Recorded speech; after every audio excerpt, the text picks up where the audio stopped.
Hello, friend. This is To Live the Truth, the podcast. My name is Ryan Clawson. In this show, we dive a little deeper into the concepts in my book, To Live the Truth, which you can read for free at ryantclawson.com. This episode is a continuation of last week's conversation on Chapter 8. Okay, so as promised last week, I wanted to kind of give examples of recent experiences that we've had going through this process of experimenting upon the word. So, do you have something prepared that you want to share? Or? Yeah, so I feel like one idea or piece of truth that I've been trying to act on and apply to my life, it's influenced my goal for this year. So, okay, I don't know exactly what book I've got it from. Like I think that it's just been a collection of books I've read and maybe movies I've watched. But the one that came to my mind was Little Women. I just feel like I love these books where the women or the people in it are very hospitable and they're very generous and giving to people, and they just realize the importance of people. And I love when they are very inviting, always inviting them into their homes. And I'm really drawn to that and I love it. And I think it's a beautiful idea because I am not great at that. And I feel like our home has always been like my sanctuary, and it's hard to just let people in all the time. And I get stressed out about a lot of different things, or have, OCD about just things being ruined or getting dirty, and I'm also an introvert, so that's hard to, invite people in all the time. Anyway, just because of those things that I've read, I've wanted to try and apply that and see if it's something that I should work towards and be more willing to do. So I've set goals for myself this year to open up my home more and be more hospitable and invite people in and try and just make people a more important part of my life. So yeah, I'm still working on it, but I have seen fruits from it. I've developed some new friendships and I just feel very fulfilled when I do that. I don't know, I just feel good about it. I like the example you gave because often the ideas that come from living works of art and books are not clearly defined statements of truth per se. They can be just ideas or feelings around certain things. Like many times I finish a book, especially a novel, and I won't really have a concrete, pithy little phrase that I can pick out of that book and say, this is what the book's all about and this is what I took away from it. Sometimes it's really just kind of a general understanding about life and human nature and human connection. You know what I mean? Mm-hmm. And sometimes those are the better ones. They're the more longer lasting ones because they're not just a cold phrase of words. They're just almost as if you've lived a little snippet of an alternate lifestyle. And I think that's important to remember, that although I love to find quotes and mark quotes in books as I read them, and I do put them in my commonplace book and review them often, which is really kind of its own form of affirmations, because I'm reminding myself of things that have stood out to me from books I've read. Often the ideas that come to me are, just like we said, just kind of feelings. And sometimes they're just subconscious influences that books have on us that we don't even recognize, but have shaped the way we view the world.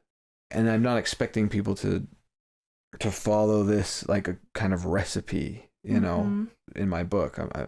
I lay this out as just kind of a general description of how it works, but at a simple level. And the thing is, I think it is more complicated than I lay it out here. In fact, I think it's very intricate, and I think it varies from person to person exactly how it's experienced. And the challenge of it is that, like the faith cycle, I really think you can churn through it very quickly without even realizing it. Just the act of choosing to believe in something, or even just encouraging the desire to believe, can be a full revolution of the faith cycle. Just that. I mean, because choosing to believe is already an act. So it's really hard to describe how that works. That it's not necessarily a step one, find evidence. Step two, believe in that evidence. Step three, act on it. Step four, what evidence has it invited? Like, it's not quite so concrete, and often you're not even realizing that you're experiencing it until you look back in hindsight, you know? So the example that I want to share is a couple weeks ago. It was actually in an email I got from an author that I like. I signed up for his newsletter several years ago, and he sends out these weekly emails. But there was this quote that he provided that I'd never heard before by a French philosopher named Simone Weil. I'd never heard of her, but she's from the early 1900s. The quote is, "Attention is the rarest and purest form of generosity." And that really spoke to me. And I've been thinking about it ever since I first encountered it, and just kind of pondering on it and just trying to wrap my head around all the aspects of that. Is that true? What does that mean if that's true? You know, I mean, and if we were to put it through the process that I've laid out in the book, obviously initially being open-minded to it. And then because it's been a couple of weeks now, I kind of wanted to go through these questions that I lay out in the book. So again, if we go back to chapter 7 here, and the initial action is to experiment upon these words, right? Begin to believe, or just a desire to believe, and begin to act as if it were true, right? And then I've got this list of questions on page 83. Does this word align with other bits of truth I've learned? How or how not? So I kind of have been thinking about that. Like, how does this phrase align with or conflict with other bits of truth that I've learned? And what came to mind was something that I mentioned in chapter 12 about the Greek word merimna, which is translated often as cares or thoughts or attentiveness. And I just feel like that really supplements this quote from Weil, that our merimna, our care, our attention, can really only be devoted in one direction in a given moment. And it's a resource that can't be added to, it can't be renewed. Once you spend your time and essentially your attention, it's gone. You can't get it back. And so really, as us mortal human beings, it rings true that is the rarest resource that we have. I mean, especially if you kind of zeroed in on this very moment, in the eternal now, you've got this tiny sliver of attention, and it can only be spent in one direction. You can only place that coin in one slot. You know what I mean? And so to spend that eternally rare commodity on someone else, on another human being, that is generous, right? And not in a pat yourself on the back kind of way, but just a recognition of, if somebody thinks you're important enough to them to spend that rare resource on you, that is precious, that is wonderful, and it is deserving of gratitude. You know what I mean? Oh, it's really cool. Just talking about that, just thinking about that is delicious. It is a delicious thought to think about that. So that's skipping ahead to a couple questions ahead, but I do love that. It rings true and it feels good. The next question is, what changes, if any, have I seen in my life as a result of beginning to live by this word? So I have been trying to live this. I mean, it has been a practice of mine to try to focus and be more deliberate with, being present and spending my attention. I'll confess, it's been a little bit of a struggle. So I did add this to my affirmations exactly as it is said by Simone Weil. It's in my affirmations, which is a little non-conventional, but I do that often just to try and get the quote in my head, to solidify it in my memory and in my consciousness so that I think about it. And it has worked in this specific case.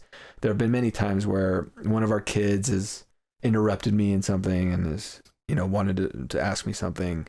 And I felt the temptation to kind of haphazardly just, sure, yep. And then I've been reminded, oh, wait, no. Attention is the rarest and purest form of generosity. This little tiny human right here who's interrupting you is infinitely precious and worthy of your greatest generosity. And so it's reminded me to try to do that. I've done better in some moments than others, but as far as what fruit have I seen, what changes have I seen as a result? Well, I have experienced being a little more present with the kids. I've felt a little bit closer connection with the kids. Anyway, it's an ongoing process, but I would say that the results have been positive. Unsurprisingly, Has trying the experiment expanded or enlightened my understanding either of this specific word or of truth generally? Because all truth is connected. I would kind of refer back to just the thought about Merimna. Again, and I'm jumping the gun because we'll talk about this in chapter 12, but I talk about how the cares of this world, again, our attention is our most precious and scarce commodity. And so we really should take seriously how we're spending it, and to spend it on trivial material things that today are and tomorrow will be cast into the fire. They're just not worthy of our attention. So I do feel like that's an example of how thinking about this little statement of truth has influenced my perspective of something else that I've already been thinking about, Yeah. And then finally, how has experimenting upon the word made me feel? Has it become delicious to me? I've already mentioned that. Has exercising faith in this idea invited what the Apostle Paul called fruit of the Spirit, such as love, joy, peace, long-suffering, gentleness, goodness, faith, meekness, or temperance? And I would say absolutely yes. Just being more present and devoting a little more effort into spending my attention on where it really matters, which is people, certainly has invited all of those. So that's the initial beginning of the experiment. I still have it on my affirmations. I'll keep it there until I feel like it's no longer useful or has become so ingrained that I don't need it anymore. But I intend to go on living in it. But again, so that was a witness from Wheel. I choose to believe in it. And again, it's not like it was some kind of earth-shattering 180-degree course correction, right? And and that's kind of the point too. Like I say, these things require refinement. So I don't necessarily go seeking for something that's just, like I said, a 180-degree course correction. Often I'm just open to further confirmation or just further insight or maybe a slight variation on things that I already hold to be true.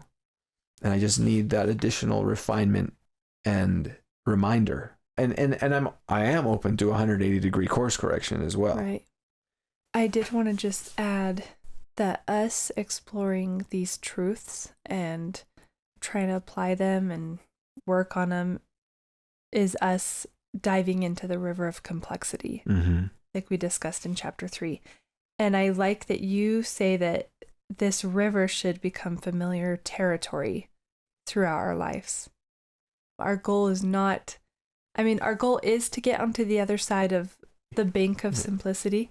Our goal is to get there, but just to dive back in to the next river, the next truth that we're working on. Because like we said at the beginning, this is a never-ending journey. And so our goal shouldn't be the comfort of the land. We should actually find enjoyment and fulfillment in being in the river, because it means that we're growing and getting closer to truth. And that may seem daunting or scary, but it's really meant to be a joyful experience, especially when you remember and take faith in that promise of Jesus that the truth will make you free. If the prospect of spending a lot of time in that river of complexity frightens you, then perhaps the first principle to submit to the faith cycle is that promise by Jesus that the truth will make you free. And experiment upon those words. Find out if that rings true for you.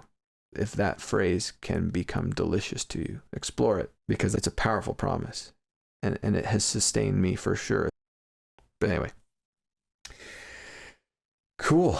Well, so that concludes this first big chunk of the book that really just outlines this process on how to experiment upon the word. The rest of the book is divided into chapters that introduce certain truths that I have experimented upon and have found for myself to be true, to be good. And so I introduce them with the invitation to take my words as a witness and experiment upon it yourself. So going forward, we will be talking about each of those chapters, just kind of laying out the fundamental truths there, and maybe talking about our experiences living according to those beliefs. And we continue to experiment and refine these beliefs. But yeah, I'm excited to talk about that.